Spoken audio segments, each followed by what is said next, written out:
So hello friend, আমরা আজকে আছি রামদুরা ভিলেজের মঙ্গোলিয়া হোমস্টেতে। এই দেখো মঙ্গোলিয়া হোমস্টে, এখানে আছি। তো এই যে চত্বরটা দেখছো সবই মঙ্গোলিয়া হোমস্টের চত্বর। আমরা আছি এই দোতলার রুমে। প্রথমে ছিলাম এই নিচের রুমে, তারপরে আছি দোতলার রুমে। তো এখান থেকে পাহাড়ের ভিউটা তো দারুণ লাগে। তো যে কারণে ভিডিওটা করা। তো চলো রুমটা দেখিয়ে দিই যে কাঠের রুম কেমন হয়। চলো, এই দরজা খুলে দিলাম। এগুলো দেখো পুরোটাই কাঠের। এই যে কাঠের দেখো, পুরোটাই কাঠের চাদরে ঢাকা। আর এটা পুরোটাই পাথর কেটে তৈরি হয়েছে রুমটা। আর দুটো বেড আছে এখানে, দুটো বেড পরিষ্কার পরিচ্ছন্ন। আর এখানে একটা টি টেবিল আছে। আর বাইরের দৃশ্যটা ঠিক এমন, এই বার হয়েই পাহাড়ের ভিউ। এখন যাব উপরে।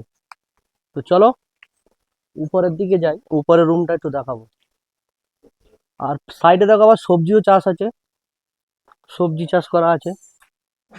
যেমন আমাদের মাঠে ওখানে তৈরি হয়, এখানে বাড়িতে বাড়িতেই সবজি চাষ। ম্যাঙ্গোলিয়ার আর একটা হোমস্টে ওপরে আছে রুম। আর এখানে দেখো সবজি চাষ করছে। আর এটা আমাদের উপরতলার রুম, এই উপরে যাচ্ছি। পুরোটাই কাঠের তৈরি, কারণ এখানে খুব ঠান্ডা পড়ে তো, মাঝে সাঝে স্নোফল হয়, সেই জন্য কাঠের তৈরি হয়েছে। পুরোটাই কাঠের ঘর। আর সব ভাইরা এখানে বসে আছে, চাটা খাচ্ছে। আর এটা আমাদের রুম, এটা আমাদের রুম যে কাল রাতে যে রুমে আমরা ছিলাম। পুরোটাই কাঠের রুম, সচরাচর দেখা যায় না। এখানে হোমস্টে গুলো ঠিক এমনই তৈরি। হোমস্টে বলতে অনেকে দোতলা বাড়ি করে রেখেছে। উম, সেখানে তো তিন চারটে রুম থাকবেই, সেখানে তিন চারটে রুম থাকবে।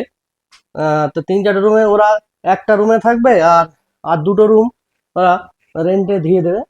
সেজন্যই এগুলো হোমস্টে। মানে যারা থাকে এখানে তারাই নিজেদের মানে বাড়ির ঘরটাকে হোমস্টে বানিয়ে রেখেছে।